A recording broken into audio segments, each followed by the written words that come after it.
I've been working as a park ranger in Yosemite National Park for the better part of a decade now. I've seen some strange things in my time here, and I've heard even stranger stories from my colleagues. I've been reading a lot of the posts on here and thought I'd share some of my own experiences. First off, I want to address the comparisons to David Paulide's work. I have a lot of respect for the guy and his research into missing persons cases in national parks. It's chilling stuff, and I can confirm that we do have a fair share of strange disappearances here in Yosemite. I've been involved in a few searches myself, and there are some that stick with you, you know? One case that comes to mind involved a seasoned hiker, a local guy who knew the park like the back of his hand. He went out for a day hike on the Upper Yosemite Fall Trail, a pretty strenuous climb, but nothing he hadn't done before. When he didn't return home that evening, his wife called it in. We immediately launched a search, but there was no sign of him. No tracks, no dropped gear, nothing. It was like he'd vanished into thin air. A few days into the search, one of our teams found his backpack at the top of Eagle Peak. It was neatly set down, as if he'd taken it off for a rest, but there was no sign of him. The weird thing was, his water bottle and packed lunch were still inside, untouched. It was like he'd just set it down and walked off, leaving everything behind. We expanded the search to the surrounding area, but we never found him. To this day, it's like he just disappeared. Another strange occurrence that comes to mind involves the infamous Half Dome. Now, if you're not familiar with Yosemite, Half Dome is one of our most popular hikes. It's a tough climb, especially the last 400 feet, which is pretty much a vertical ascent up the rock face. We've had a few accidents over the years, but there's one that really stands out. A group of college kids were making the climb, having a great time, when one of them slipped and fell. His friends called it in, and we sent a team up there. When they got to him, he was unconscious but alive. They started first aid and called for a helicopter evacuation. But here's where it gets weird. As they're waiting for the helicopter, one of the rangers notices something off to the side of the trail. It's a staircase, a perfectly ordinary wooden staircase, just sitting there in the middle of the wilderness. Now, I've heard about these staircases before, but I'd never actually seen one myself. The ranger who spotted it didn't go near it, just pointed it out to the rest of the team. They all agreed it was odd, but they had more pressing matters to attend to. Once the injured kid was airlifted out, they reported the staircase back at HQ. We sent a team out to investigate, but they couldn't find anything. It was like the staircase had just disappeared. Speaking of disappearing, I've got a story about a group of campers who had a pretty unnerving experience in the park. They were camping out near Tenaya Lake, a beautiful spot if you ever get the chance to visit. They'd set up camp, cooked dinner, and were settling in for the night when they heard a noise in the woods. They described it as a low humming sound, like a generator or some kind of machinery. They couldn't figure out where it was coming from, and it seemed to move around, getting louder and then softer. They said it went on for hours, this weird mechanical humming. They were too spooked to sleep, just sat up all night listening to this noise. In the morning, they packed up and hiked back to their car, which was parked at the Sunrise Lakes trailhead. But when they got there, their car was gone. Now, car thefts aren't exactly common in national parks, but they do happen. We figured someone had stolen it overnight, and we called it into the local authorities. But here's the kicker. A few hours later, we get a call from another ranger over in Tuolumne Meadows. He's found their car. It's parked at the trailhead for Cathedral Lakes, over 10 miles away from where they'd left it. The doors were unlocked, keys in the ignition, nothing missing or damaged. It was like someone had just driven it over there and left it. We still have no idea how the car got there. The campers swore they hadn't lent it to anyone, and there were no other reports of stolen vehicles in the park. It's just one of those things that makes you wonder, you know? I'm sure you've all heard of the Ahwahnee Hotel, right? It's this grand old hotel in the heart of Yosemite Valley, built in the 1920s. It's got a lot of history, and like any old building, it's got its fair share of ghost stories. I'm not much of a believer in that stuff, but there's one incident that I can't quite explain. It was late one night, and I was doing a routine patrol around the hotel grounds. As I'm walking past the dining room, I notice that the lights are on. I figure someone forgot to turn them off, so I go in to check it out. As I step inside, I hear this sound. It's faint, but unmistakable. It's the sound of a piano playing a soft, melancholy tune. I look around, expecting to see someone at the grand piano in the corner of the room, but there's no one there. The room is completely empty. I walk over to the piano, and the music stops. I check under the lid, thinking maybe it's one of those self-playing pianos, but there's nothing, just the keys, silent and still. I turn off the lights and leave, feeling a bit unsettled. The next day, I mention it to one of the hotel staff. She goes pale and tells me about the hotel's resident ghost, a former pianist who supposedly haunts the dining room. I laugh it off, but I can't deny that it was a strange experience. Now, I've saved the weirdest story for last. This one takes place up in the high country, near Vogelsang High Sierra Camp. It's a beautiful area, remote and wild, but it's also got a bit of a reputation. Over the years, we've had a number of reports of strange sightings, things that don't quite make sense. One summer, a group of backpackers were hiking near Vogelsang Peak when they saw something that they couldn't explain. They were up above the tree line, with a clear view of the surrounding area, when they noticed a figure moving along the ridge. They said it was tall and thin, walking on two legs, but it moved in a way that wasn't human. It was too far away to see clearly, but they said it gave them the creeps. They watched it for a while, until it disappeared over the ridge. They didn't think much of it. Figured it was probably just a hiker, or maybe a trick of the light. But that night, they heard noises outside their tent. Scratching sounds, like something dragging along the ground. They were too scared to go out and look, so they just huddled inside their tent until morning. When they finally ventured out, they found the ground around their campsite torn up, like something had been digging. Their food, which they'd hung in a tree to keep away from bears, was gone. But the strangest thing was the footprints. They were like nothing they'd ever seen, long and narrow, with what looked like claws at the end. They packed up and hiked out that same day. When they reported it at the ranger station, we didn't know what to make of it. We get reports of bear activity all the time, but this was different. We sent a team out to investigate, but they didn't find anything. Just the disturbed ground and the strange footprints. I've heard similar stories from other hikers. Strange figures on the ridges, odd noises in the night. I don't know what to make of it, but it's definitely one of the more unsettling aspects of working in the park. Well, that's about all I've got for now. I hope you enjoyed these stories. It's a strange world out there, especially in the wilderness. But that's part of what makes it so fascinating, right? Stay safe out there, folks. So, this one happened a few years back, right in the heart of Yosemite Valley. It was late fall, the park was winding down for the season, and we were getting ready for the first snowfall. I was on a routine patrol near Mirror Lake, a beautiful spot if you've never been, when I got a call over the radio. A group of hikers had found something strange near the base of Half Dome. They couldn't quite explain what it was, just that it was weird, and we should come check it out. Intrigued, I hiked over to meet them. When I arrived, the hikers led me off the trail and into a dense stand of trees. And there, in the middle of the forest, was a door. Not a door attached to a building or anything, just a freestanding door. It was this old wooden door, complete with a brass knob and a knocker in the shape of a lion's head. It looked like it had been taken straight off the front of some old Victorian house and dropped in the middle of the woods. I was baffled. I mean, a staircase in the woods is one thing, but a door? That's a whole new level of weird. I examined it, even knocked a few times, half expecting someone or something to answer. But it was just a solid wooden door, standing inexplicably in the middle of the forest. I radioed it in, and my supervisor didn't believe me at first. I had to take a picture and send it to him before he'd believe what I was seeing. We had a good laugh about it, made some jokes about Narnia and door-to-door salesmen, but we were both genuinely puzzled. We decided to leave it for the night and come back in the morning with more people. But when we returned the next day, the door was gone. There was no sign that it had ever been there. No disturbed earth, no flattened grass, nothing. It was as if it had simply vanished overnight. To this day, we have no idea what that door was or where it came from. It's become something of a legend among the park staff, the mysterious door of Yosemite. We still joke about it, but there's a part of me that can't help but feel a bit uneasy. I mean, a door in the middle of the woods, that's not something you see every day. But then again, that's part of the job.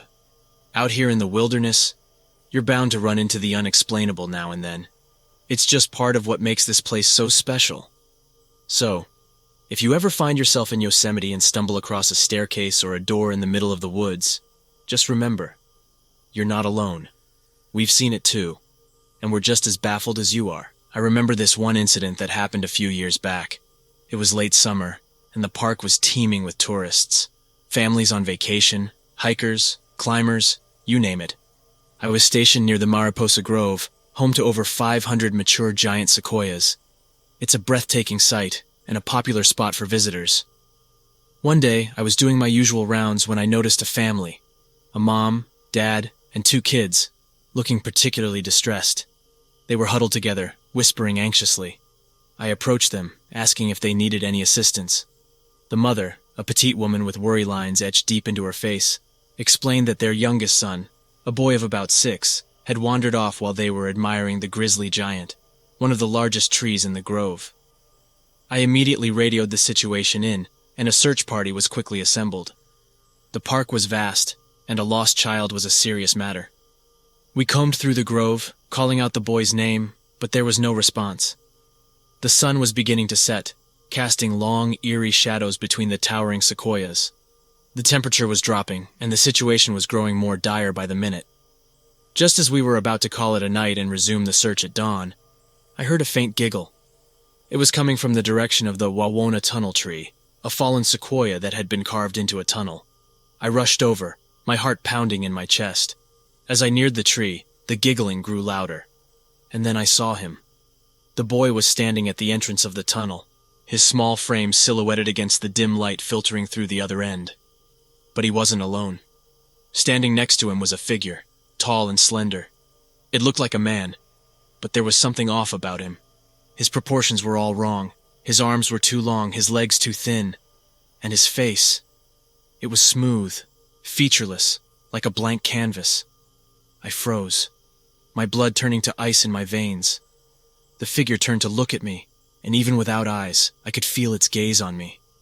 It was a stare that felt like a cold hand gripping my heart. The boy, seemingly oblivious to my fear, waved at me, a wide grin on his face. "Look, mister, I made a new friend," he called out, his voice echoing in the stillness of the grove. I didn't know what to do. I was paralyzed, caught in the figure's sightless stare. But then, as quickly as it had appeared, the figure vanished. One moment it was there, and the next, it was gone, as if it had been swallowed by the shadows. I rushed over to the boy, who seemed unfazed by the figure's sudden disappearance. He was safe, unharmed, but I couldn't shake off the feeling of dread that had settled in my gut. We found his family, and there were tears and relieved hugs, but I couldn't bring myself to share in their joy. The image of the faceless figure was burned into my mind, a chilling reminder of the unknown mysteries that lurked within the park. I've seen many strange things in Yosemite, but nothing quite as unsettling as the faceless figure in Mariposa Grove. I've heard similar stories from my colleagues, tales of strange entities and unexplainable phenomena. We don't talk about them often, preferring to focus on the tangible, explainable aspects of our job. But every now and then, when the fire is burning low and the shadows grow long, we share our stories, a stark reminder that we are but small, insignificant beings in the grand scheme of the universe. I still work in Yosemite, and I still love my job, but I can't pass by the Wawona tunnel tree without a shiver running down my spine, a cold reminder of the faceless figure and the boy who called it a friend. One of those stories involves a place called Half Dome, a granite dome at the eastern end of Yosemite Valley. It's a popular spot for hikers and climbers, but it's also been the site of some pretty bizarre occurrences. I've heard all sorts of stories about strange lights, weird noises, and hikers going missing only to turn up days later with no memory of where they've been. But there's one story that stands out from the rest. A few years back, I was working a late shift and was stationed near the base of Half Dome. It was a clear night, and the moon was bright enough to cast long shadows across the valley floor. I was just about to call it a night when I heard a strange noise coming from the direction of the dome. It wasn't an animal, or the wind, or anything else I could easily identify. It was a low, humming sound, almost like a distant engine, but it seemed to be coming from the rock itself. Curiosity piqued. I decided to investigate. I grabbed my flashlight and started making my way towards the sound. As I got closer, The noise grew louder and more distinct. It was definitely coming from Half Dome, but I couldn't for the life of me figure out what was causing it. Then, as I rounded a bend in the trail, my flashlight beam fell upon something that made my heart skip a beat. There, in the middle of the path, was a staircase. It was a simple, concrete staircase, the kind you might find in any city park. But it was completely out of place here, in the middle of the wilderness, leading up towards the sheer face of Half Dome. I stood there for a moment, just staring at the staircase. It was so surreal, so out of place, that I couldn't quite wrap my head around it. But the strangest part was the sound. The humming noise was louder here, and it seemed to be emanating from the stairs themselves. I approached the staircase slowly, my mind racing with questions. Who had built it? How had they managed to do it without anyone noticing? And why here, in the middle of nowhere? But as I got closer, I felt a strange sensation. It was like a pressure in my ears, similar to what you might feel when changing altitude quickly. It was subtle, but definitely noticeable. I reached out to touch the staircase, half expecting it to vanish like a mirage, but it was solid, cold, and slightly rough under my fingers. The humming sound was very loud now, and I could feel a faint vibration in the concrete. Suddenly, I felt a strong urge to climb the stairs. It was an almost physical pull, like a magnet drawing me in. I took a step forward, then another, but as I placed my foot on the third step, a wave of fear washed over me. It was a primal, gut-wrenching fear, the kind that makes your hair stand on end and your stomach churn. I stumbled back, my heart pounding in my chest. I turned and ran, leaving the staircase and the strange humming sound behind. I didn't stop until I reached the ranger station, where I locked the door and spent the rest of the night with every light on. The next day, I returned to the spot with a couple of other rangers, but there was no sign of the staircase, no trace that it had ever been there. The humming sound was gone too, replaced by the usual sounds of the forest. I don't know what I saw that night, or what made that strange sound. I don't know why the staircase was there or where it went, but I do know one thing. I won't be going anywhere near Half Dome after dark again. I've heard other stories since then, stories about staircases appearing in the middle of the forest, about strange sounds and missing hikers. I don't know if they're all true, but I do know that there's more to this park than meets the eye. And sometimes, it's better not to ask too many questions. You might not like the answers you find.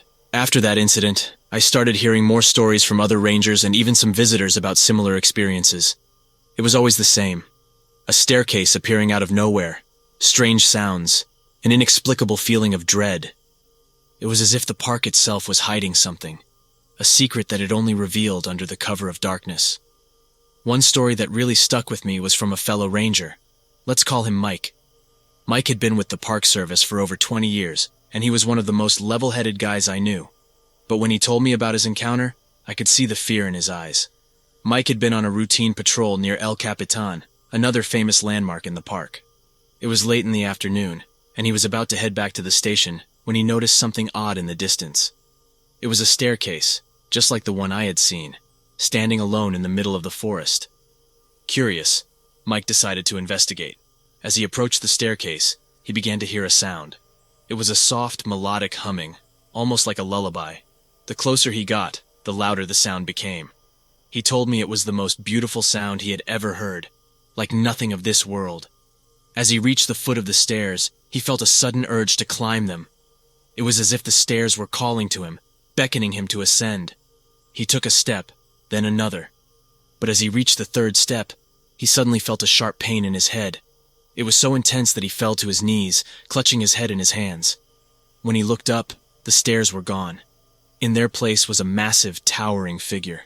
It was humanoid in shape, but it was made entirely of shadows.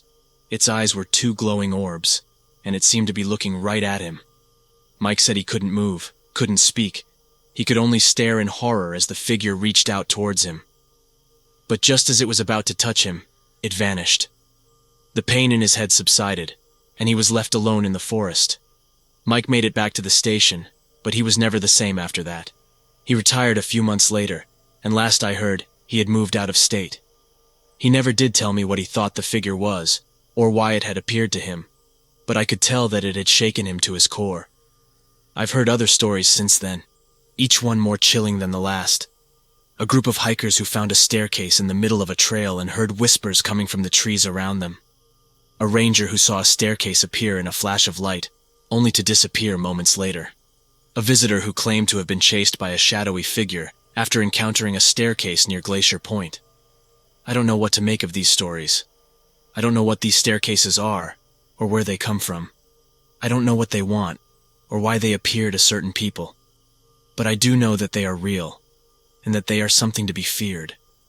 I still work at Yosemite, and I still love my job. But I'm more cautious now, more aware. I keep my eyes open and my ears alert, and when the sun begins to set, I make sure I'm back at the station, safe and sound. Because as beautiful and majestic as Yosemite is, it's also a place of mystery and danger. A place where the natural and the supernatural coexist, where the known and the unknown meet. And as long as I work here, I'll continue to explore its secrets, to uncover its mysteries. But I'll also respect its power, its wildness. Because in Yosemite, you never know what you might find, or what might find you. I reported the incident to my superiors the next day, but they didn't seem to take me seriously. They said it was probably just a prank, or maybe I was tired and seeing things. But I know what I saw. I still work at Yosemite, but I requested a transfer to a different area of the park. I avoid the Ahwahnee Meadow whenever I can, and I never work the late shift anymore. I don't know what that thing was, or why it was on that staircase. But I do know one thing. There are things in this world that we don't understand, things that defy explanation. And sometimes, those things find us in the most unexpected places. So if you ever find yourself in Yosemite, or any other national park for that matter, and you come across a staircase in the middle of nowhere, turn around and walk away. Trust me, it's for the best. The visitor center is located near the Yosemite Village, and it's usually pretty quiet at night. But on this particular night, I could hear something moving around outside. At first I thought it was just a deer or maybe a bear. We get a lot of wildlife in the area, and they're usually not a cause for concern. But as I listened, I realized that whatever was out there was moving around on two legs. I could hear the distinct sound of footsteps crunching on the gravel path that leads up to the visitor center. I decided to go out and investigate. I grabbed my flashlight and headed out the front door. The night was clear, and the moon was nearly full, casting long shadows across the park.